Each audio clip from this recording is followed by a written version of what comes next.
Hoy conversaremos con Sebastián Cordero. Él mismo se define como un contador de historias, pero todos lo conocemos como un cineasta ecuatoriano reconocido internacionalmente por sus películas de realismo social. Tiene una ópera prima muy conocida por todos que en 1999 se titulaba y era conocida por todos como Ratas, Ratones y Rateros.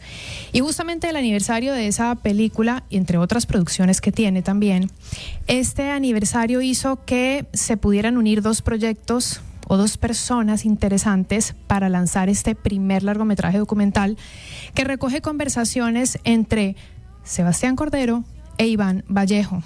Iván Vallejo, el primer montañista ecuatoriano en llegar a la cima del Everest, la montaña más alta del mundo, por 2 ocasiones, ambas sin oxígeno suplementario. En esta ocasión, ellos hicieron un viaje a Nepal, pero más detalles nos contará directamente Sebastián. Bienvenido. Hola Clara María, gracias por la invitación, gracias por tenerme aquí contigo en la lupa. Quería, comentarles justamente de mi película Del otro lado de la niebla, que se va a estrenar en menos de 2 semanas, el 18 de enero, y que cuenta, como lo estabas ya diciendo, de un viaje que hicimos juntos, Iván Vallejo y yo, a Nepal, justamente por el motivo de conmemorar el aniversario de la primera escalada del Everest de Iván y del estreno de Ratas, Ratones, Rateros, que fue el mismo año, en el 99, que fue un año muy movido aquí en el Ecuador. Fue un año donde pasaron muchas cosas, fue el año del congelamiento bancario, fue el año de la crisis, el año de todos los imposibles, y Iván y yo coincidentalmente logramos algo que ayudó un poco a unificar al país y a ver como la posibilidad de que sí se pueden lograr las cosas. Y eso fue algo muy especial. Y entonces, años más tarde, Iván me invita a Nepal a contar su historia, pero esta historia se convierte en la historia de los dos, ¿no? En la historia de él, en su carrera como montañista, en todos los retos, todas las cosas que él ha hecho, pero al mismo tiempo, pues yo aprovecho de esta conversación entre los dos para también empezar a contar mis propios retos y todo lo que ha sido una carrera haciendo cine, que finalmente el proceso de hacer cine tiene mucho en común con el escalar una montaña. O sea, cada película es como una montaña que uno tiene al frente, y entonces durante Al otro lado de la niebla nosotros conversamos acerca de todos estos procesos mientras vamos en búsqueda de llegar a verle al Everest. Para mí, por primera vez. Para Iván es un viaje lleno de una carga nostálgica y de recuerdos, donde pues los dos un poco nos explayamos cada uno por nuestro lado, y se genera un diálogo muy bonito entre los dos. Esa llamada, cuéntame cómo fue la llamada de Iván y qué sentiste. Bueno, fue una llamada primero inesperada. Yo estaba en medio de un ensayo, estaba ensayando para mi obra de teatro Rabia, era en ese entonces. Y me acuerdo que fue un número desconocido. Iván había cambiado de teléfono, yo no lo tenía. Yo a Iván le conozco desde el 99, desde ese año, porque ahí cuando yo estrené Ratas y él escaló el Everest, nos invitaron a muchos eventos juntos. Y entonces él me dice, oye, quiero invitarte a almorzar para proponerte algo. Y yo ya me sospechaba lo que era, porque decía, bueno, de ley ya se vienen, en ese entonces eran los 20 años, se vienen los 20 años de estos dos momentos, y él de ley iba a querer que yo cuente esa historia, lo cual me parecía súper bonito, pero me asustaba porque yo decía, yo no soy un documentalista de montaña, no es de eso mi fuerte. Yo he hecho mucha ficción y siento que eso es lo mío, pero la idea igual de escucharle y de ver qué es lo que me iba a proponer, pues es algo que no podía decir que no. Y yo venía con la idea de reunirnos y decirle, oye, me suena increíble, pero le veo muy difícil. Sin embargo, el rato que nos reunimos, él me contó una historia de vida de él, de su infancia, que pues es contada al final del documental, entonces no quiero spoilearla, sí. Pero fue una historia tan bonita que yo no pude decir no, y ese no se convirtió en un sí inmediatamente. Fue como que no, pues esa historia yo quiero ayudar a contarla. Y entonces él nunca se enteró hasta mucho después que yo estaba con miedo de aceptar su invitación. pero el rato de la verdad, pues me conmovió mucho lo que él tenía que contarme y eso justamente se cuenta en el documental. Bueno, tú ya te conocías como cineasta, ya te conoces como cineasta, pero no te conocías como escalador. ¿Cómo te fue en esa tarea? Pues sí, a ver, tampoco no me considero escalador todavía. Para mí, lo que hicimos, y hay que poner las cosas en perspectiva, fue un viaje donde hicimos un recorrido de 9 días de caminata hasta llegar al campamento base del Everest, que queda a 5.300 metros. Para mí es lo más alto a lo que he llegado. Pero para un montañista de verdad, pues eso ahí realmente empieza la aventura. Ahora, lo interesante es que igual llegar a 5.300 metros para mí no era un reto fácil. O sea, yo igual tuve que prepararme, me entrené haciendo mucho ejercicio, mucho deporte. Yo monto bicicleta, empecé a montar todos los días 20 kilómetros, empecé a subir a las montañas cerca de Quito, al Ruco, Pichincha, me iba una vez por semana, me fui al Iliniza Norte, algunas cosas que se asemejaban a lo que yo sabía que me esperaba.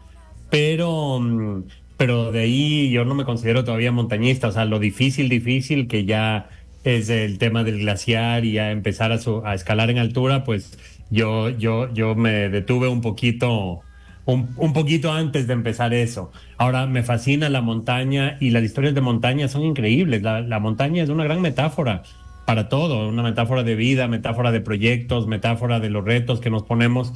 Y entonces sí conecto mucho con esa metáfora y con contar historias de ese tipo de retos.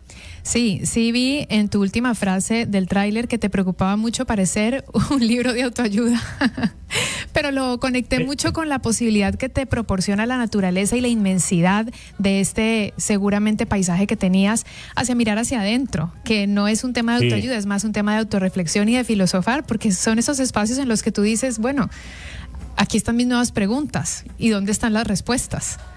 Absolutamente. Es que lo que pasa además con el tema de la autoayuda es que una de las cosas que a mí me llamó la atención cuando fui a casa de Iván el día que almorzamos y que me propuso el viaje es que vi la biblioteca de Iván y es una biblioteca llena de libros de superación, autoayuda, montañismo, pero o sea, me llamó la atención la cantidad de libros, se me quedó eso en la cabeza. Y entonces cuando yo estaba en toda esta caminata y luego el rato de editar la película, me acuerdo haber pensado varias veces lo distintos que somos Iván y yo. Al mismo tiempo tenemos muchísimo en común, pero él es una persona que se pone una meta en la cabeza y es muy positivo y es alguien muy inspirador. O sea, realmente uno se pone a conversar con él y sales convencido de que puedes lograr lo que sea y eso es maravilloso y yo lo veo y lo reconozco.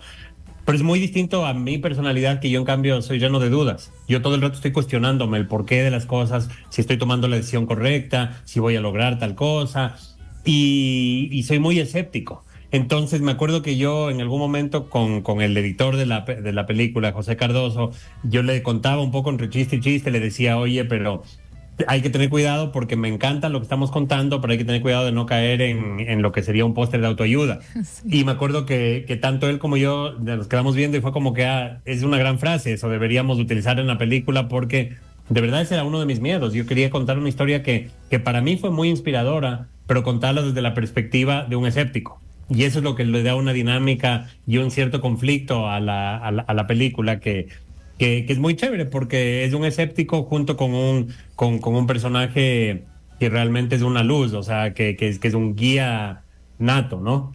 Sí, sí, sí. Y hablando de ese proceso con José, quien te ayudó con la edición, porque yo te escuché diciendo que tú tenías todo este material y le dijiste, ¿sabes qué, José? Se lo mandaste, míralo y mira qué puedes hacer.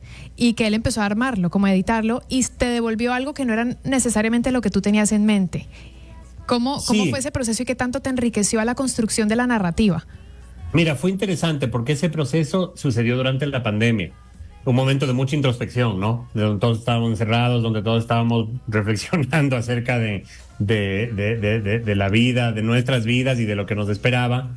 Y yo me acuerdo que ese material yo lo tenía ahí sentado en un disco duro, porque no estaba tan claro todavía de qué forma darle a la película. Estaba dándole vueltas, dudando, y conversando con José, él me dice, ve, me encantaría ver ese material, ver qué tienes ahí, Entonces yo le copio al disco duro, le mando inmediatamente porque él vive en Cuenca, le mando a Cuenca y él empieza a hacerme propuestas de momentos, de escenas, de cosas que fue súper interesante porque yo siempre en el proceso de edición me clavo en la sala de edición y estoy por encima del hombro del editor todo el rato. Y aquí por el tema logístico de la pandemia yo no podía hacer eso. Y José, las propuestas que me empezó a mandar me sorprendieron y fueron cosas que me hicieron verlo desde otra mirada a la historia que estaba contando y me permitieron darme cuenta que lo que le iba a ser interesante a este documental era una mirada muy personal. O sea, que yo realmente cuente acerca de mis dudas, acerca de los momentos duros en mi vida, los retos que he enfrentado y bueno, también los logros y eso, pero más bien contar del lado más vulnerable y hablar de eso, también en cuanto a Iván y en cuanto a mí. Y un poco las propuestas de José me permitieron ver eso y hubo un proceso colaborativo muy, muy bonito en cuanto a definir qué elementos entraban en la película y qué elementos no, porque finalmente ese es el proceso de edición, es elegir qué muestras y qué se queda fuera ya dentro de la narrativa que estás contando, ¿no? Claro, claro.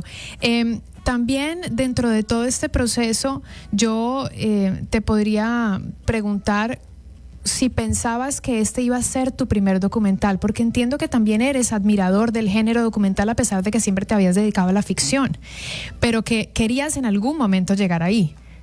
Sí, la verdad es que las cosas se dieron muy orgánicamente, no tan planificadas. Sí he sido fanático del documental toda la vida y de hecho yo sí estaba trabajando en otro documental cuando me llamó Iván. Y es otro documental que quedó en pausa, que algún rato lo voy a retomar, que también es una historia muy personal mía, pero que estaba en la mitad de un proceso y el rato que llegó la historia de Iván y del viaje a Nepal y todo, lo dejé en pausa y ahora lo voy a retomar. Pero sí fue una sorpresa para mí, o sea, yo siento que como cineasta y como contador de historias, porque como dijiste al inicio del programa, de la entrevista, yo me autodefino más como un contador de historias porque también me interesa el teatro, me interesa, me interesan distintos formatos. Siento que con cada formato tú exploras algo distinto y el documental te permite explorar algo que tal vez es mucho más personal, dependiendo del tipo de documental, pero si es un documental más en primera persona, más reflexivo, te permite explorar cosas que sí son súper personales y eso me encantó dentro de este proceso, así que ahora mismo yo sí quiero continuar con el género, con el formato del documental y nada, o sea, eso no significa que voy a dejar las ficciones a un lado. De hecho, yo creo que mi próximo proyecto sí es una ficción. Después espero ya poder estrenar el documental que te tenía en pausa antes y voy a seguir igual también con teatro, voy a seguir con las distintas actividades que me gustan, ¿eh? Háblame del lugar, háblame de Nepal, de esas imágenes que te llevas, háblame de los paisajes que viste, de las aventuras que nunca pensaste que pasarías en esos 9 días que seguramente podemos sentirlos como una semana que pasa volando o pudieron haber sido eternos. Sí. Bueno, la verdad es que Nepal es un país increíble, o sea, maravilloso en todo sentido, tanto en su geografía como en su gente. Pero a nosotros nos pasó algo que no estaba previsto y que creo que además es lo que le da la narrativa al documental, y es que el rato que empezamos nuestra caminata, empezamos a tener mal clima. Empezamos a tener mucha niebla, de hecho por eso el título del documental Al otro lado de la niebla, nieve, lluvia, parece que el monzón se alargó más de lo previsto y de repente estábamos en sitios que yo les veía igual maravillosos, pero Iván me decía, no te imaginas la montaña que hay ahí atrás de esta niebla. Y él estaba muy frustrado porque yo estaba ahí con mi cámara y él decía, estás capturando solo una fracción de lo que hay aquí, aunque a mí visualmente, la textura, la onda, fotográficamente de lo que estaba yo capturando a mí me encantaba, pero pasó algo en algún momento y eso tienen que ver ya el documental para llegar a ese momento que es el clímax de la historia.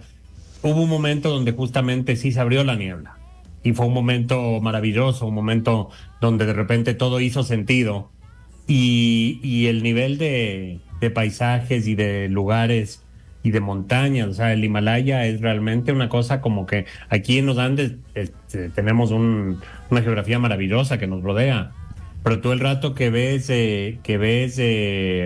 las montañas del Himalaya, que son cientos de picos de más de 6.000, 7.000, 8.000 metros, te quedas loco. O sea, es algo muy, muy inspirador, algo muy, muy lindo. Y claro, es un reto porque llegar ahí, además del sitio donde llegamos, llegas después de 9 días de caminata. No hay otra manera de llegar, al menos que seas un millonario que llegue en helicóptero, por decir, ya. Pero fuera de eso, toda la gente con la que te encuentras en el camino es gente que ha caminado para llegar ahí. Y eso te une de alguna forma con la gente a tu alrededor. Te das cuenta que todos les ha costado lo mismo llegar ahí. No es fácil estar donde llegas, y eso creo que te cambia también tu visión de lo que está alrededor tuyo. Y tú mismo lo mencionas en el tráiler, tal vez no es el fin la llegada, sino el camino. Háblame de eso. Esa es pues una gran frase de autoayuda pero que es verdad, pero que es verdad. O sea, yo sí creo mucho en que hay que disfrutar más de los procesos. No, uno siempre está con la meta, no el objetivo. Tengo que hacer esto, tengo que terminar esto, tengo que estrenar la película, tengo que filmarla, tengo que hacer esto, pero a veces en todo esa obsesión con llegar a un lugar, uno se olvida de mirar el paisaje. Y creo que justamente el mirar el paisaje es algo que le da sentido a la vida. El dato que te das cuenta que estás viviendo un proceso único, pues lo disfrutas, lo aprovechas y miras con otros ojos. Entonces, si bien yo cuando menciono esa frase en el tráiler hay esa carga un poquito irónica, al mismo tiempo hay mucha verdad en eso. O sea, y es lo que me pasa ahora, que yo siento que yo estoy dividido entre ese escepticismo y esa ironía y ese lado de permitirme maravillarme ante las cosas. Mira, te cambió el Himalaya. Sin duda. Bueno, me dijiste mirar con otros ojos, lo que me hace dar cuenta que eres súper visual, evidentemente eres cineasta, pero háblame de los sonidos del Himalaya. Uf, es que la otra cosa es estar en un sitio donde ya no hay carreteras, ¿no? Donde tienes una naturaleza increíble y donde escuchas, por ejemplo, los sonidos de las campanas de los yaks, yo qué sé, de que son estas vacas peludas gigantes, que son las que transportan, las que llevan la carga allá arriba, y de repente a lo lejos empiezas a escuchar en el silencio de la montaña estas campanitas a lo lejos, o escuchas cuando te vas acercando a un río, la potencia del agua. O sea, hay algo increíble ahí, los cantos de los monjes. Tuvimos la suerte, digo yo, de encontrarnos en la mitad del camino con una ceremonia budista, que era la cremación del monje mayor del templo de Tengboche, que es uno de los templos principales en Nepal. Y escuchar todos los cantos, todos los mantras que van recitando, los instrumentos, hay algo maravilloso ahí. Entonces, el rato de ya armar la película, ya terminar de editarla, el trabajo del diseño sonoro también fue fundamental. Ahí trabajó un amigo muy, muy cercano, que yo siento que es uno de los sonoristas más talentosos que hay aquí en el Ecuador, o en toda Latinoamérica, que es Esteban Brauer. Él hizo todo un trabajo de diseño sonoro en base a las grabaciones que yo tenía. Yo llevé una grabadora digital, una Zoom, para grabar atmósferas, ambientes, música, distintas cosas. Él utilizó eso como punto de partida, pero de ahí se armó toda una reconstrucción de lo que es el ambiente sonoro, y la verdad es que es algo muy, muy potente, algo que realmente... Yo creo que una de las razones para ver la película en una sala de cine es dejarse envolver por ese sonido, ¿no? Dejarse envolver por ese ambiente que es increíble. Y yo sí siento que soy igual de visual que sonoro. O sea, sí hablo mucho de ver y hablo mucho de lo que te permite captar una cámara, pero el sonido es lo que te mete, es lo que de alguna forma te envuelve y te permite estar ahí y regresar ahí. Pregunto, ¿sentiste miedo alguna vez en estos 9 días? Sí, no, claro, sí hay varios momentos. Y eso que lo mío, nuevamente lo repito, lo que yo hice es suave. O sea, Sí. es una caminata larga, es difícil, pero para un montañista de verdad no es el tipo de reto con el que estás aterrado de que en cualquier momento te caigas al vacío. No, aquí estábamos yo creo que tranquilos y yo estaba en muy buenas manos. Sin embargo, sí hubo un par de momentos de reflexión. Hubo un momento ya cuando estábamos 5 o 6 días adentrados en la caminata donde me acuerdo haber pensado, si es que aquí me tuerzo el tobillo, me pasa algún accidente tonto, o sea, de estas cosas que a cualquiera le pasa, realmente estoy lejos de cualquier ayuda, o sea, de cualquier opción de el poder bajar, hay que bajar igual caminando, o sea, entonces me acuerdo mentalmente pensar en eso. Y de Ujú. ahí más de fondo, más de ese miedo más profundo, sí me pasó que hubo una de las últimas noches que estábamos durmiendo a más de 5.000 metros, de 5.100 metros, donde me empezó a dar un insomnio horrible, donde yo me echaba ahí en el sleeping bag y no podía respirar por la altura, sentía que se me iba el aire. Entonces me sentaba y sentado sí respiraba. Pasaba un par de minutos, me volví a echar y de nuevo no podía respirar.